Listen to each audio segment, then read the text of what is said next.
घेतलेला आहे आणि आरती केलेला आहे, काय सांगाल नेमकं? आमच्या इकडचा हिंदू समाज आमच्या हिंदू राष्ट्रामध्ये जसा प्रत्येक हिंदू नवरात्र साजरा करतो, देवीची पूजा अर्चना करतो, तसंच इकडचा आमचा हिंदू समाज 9 दिवस इथे देवीची पूजा अर्चना करतो.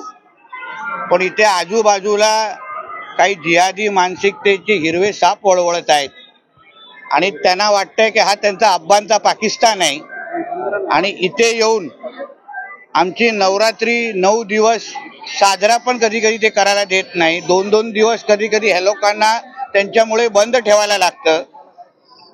या भागातला हिंदू जो पहिला 70-80% होता, आज 50% आलेला आहे. तर म्हणून माझ्या इकडच्या हिंदू समाजाला त्यांचं मनोबल वाढवावं, त्यांनाही कळावं की आम्ही सगळेजण हिंदुत्वादी विचारचे सगळे कार्यकर्ते इकडच्या हिंदुत्वादी समाजाच्या बरोबर आहोत, हिंदू समाजाच्या बरोबर आहोत आणि आपण आपल्या हक्काचं हिंदू राष्ट्र इथे कुठेही सोडून जाऊ नका. सोडायचं असेल तर या हिरव्या सापांना त्यांच्या पाकिस्तानमध्ये जाऊन दे, तुम्ही इथून जायचं नाही. जय श्रीराम. आणि यापुढे मी पोलीस प्रशासनाला पण सांगेन, जसं त्यांच्या ईदच्या मिरवणुकीमध्ये माझ्या इकडचा हिंदू समाज कुठलीही व्यत्यय आणत नाही, कुठलीही अडीअडचण आणत नाही, तसं माझ्या 9 दिवसच्या इथे नवरात्रीमध्ये या पुढच्या काही दिवसामध्ये कोणीही अडचण आणली तर या पुढची महाआरती त्यांच्या मस्जिदीच्या समोर होईल, एवढा मी शब्द देऊन इथल्या पोलिसांना आणि प्रशासनाला जातो. म्हणून परत इकडच्या माझ्या हिंदू समाजाला कोणीही दबाव आणि कुठलीही भीती आणि कुठलीही दादागिरी करायचा प्रयत्न केला तर आज तर फक्त सांगून आलो आहे, पुढच्या वेळी त्यांच्या थेट मोहल्ल्यामध्ये जाऊन उभा राहून महाआरती करू नये.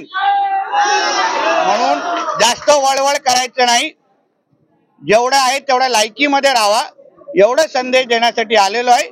सगळ्या हिंदू समाजाने मोठ्या ताकदीने आणि उत्साहाने तुमच्या नवरात्र इथे साजरा करावा, एवढंही माझ्या हिंदू समाजाला संदेश देण्यासाठी आलेलो आहे. काय मुस्लिम समाजाचे नेते आहे आणि ते म्हणताय की भाजपमध्ये आहे आणि त्यांचा प्रयत्न आहे की सांगताय की त्यांच्यामुळे आम्हाला त्रास होतोय, आम्ही मुस्लिम समाजामध्ये जाऊ शकत नाही, म्हणून आम्ही काहीतरी विचार करणार. मी माझ्या हिंदू समाजाबद्दल विचार करतोय, मी माझ्या हिंदू समाजाची बाजू घेतोय. ज्याला जे वाटायचंय ते वाटू शकतात, ज्यांना जे चटके लावून अंगावर घ्यायचे ते लावू शकतात, तो माझा विषय नाही. संभाजी भिडे यांनी सांगितलं की जे हिंदू समाज आहे ते महामूर्ख आहे, म्हणजे दांडिया आहे. मी आज हा विषय माझ्या इकडच्या हिंदू समाजाचा महत्वाचा आहे, त्यांना ताकद देण्यासाठी आलेलो आहे. या संबंधित काही प्रश्न असतील तर कृपया विचारा. भाजपा 140 जगह लड़ना है. जय श्रीराम. यहाँ पर जब आए हैं कुछ लोग, उन्होंने पहले कंप्लेन किया कि यहाँ नीतीश रहने जाते हैं. उसका अब्बा का पाकिस्तान नहीं है, ये मेरा हिंदू राष्ट्र है. डॉक्टर बाबा साहब अम्बेडकर जी के संविधान के अनुसार मैं कहीं भी जा सकता हूँ, मैं कहीं भी महाआरती कर सकता हूँ. और अगली बार मेरे इधर के हिंदू समाज को नवरात्रि करने से किसने भी यहाँ रोका तो अगली महाआरती उनके मस्जिद के सामने करके जाऊंगा, इतना वो लोग ने समझना चाहिए. चैत्र रामनवमीची मिरवणूक कशी असणार आहे? मिरवणूक कशी असणार आहे की आता इथल्या लोकांना तुम्ही विचारा, मिरवणुकीमध्ये तुम्हाला जय श्रीराम बोलायला बोलू. सर, आपने यहाँ का कुछ प्रश्न विधानसभा में उठाया था जहाँ पे इलीगल स्ट्रक्चर और डबल महल घर बन रहे हैं, कई मुद्दे आपने उठाए थे, जाके कार्रवाई होगी उसके ऊपर, प्रोसीजर चालू है. जब भी तोड़ने के लिए बुलडोजर आएगा तो पहला फोन आपको करूंगा. सर आप पहले सेक्युलर थे सर. मेरा खून भगवा है, मुसलमानों के साथ मेरा खून भगवा है. बैठते थे उठते थे, लेकिन मुसलमानों से इतनी नफरत. मेरे को राष्ट्रभक्त मुसलमान से तकलीफ नहीं.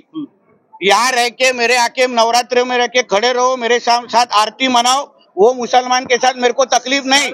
मगर जो आके इधर दादागिरी दिखाएगा, इधर आके हम हमारे खिलाफ, हिंदुओं के खिलाफ बात करेगा, वो जिहादियों के खिलाफ हम लोग जरूर है. चलो, क्यों लगता है आपको जिहादी है यहाँ पर? यहाँ पे तो सब मुसलमान, हिंदू मुस्लिम भाई बहन सब ऐसा है ना, ऐसा है तो फिर इन लोग को 9 का 9 दिन नवरात्र मनाने दो. इधर तुम्हारे ईद के टाइम पे हम लोग तकलीफ नहीं देते, तो हमारे नवरात्र के टाइम पे भी तकलीफ नहीं देना, वरना ईद के दिन कभी पथराव होना चालू होएगा ना, ये सवाल भी पूछ नहीं पाएंगे. चलो, जय श्री राम.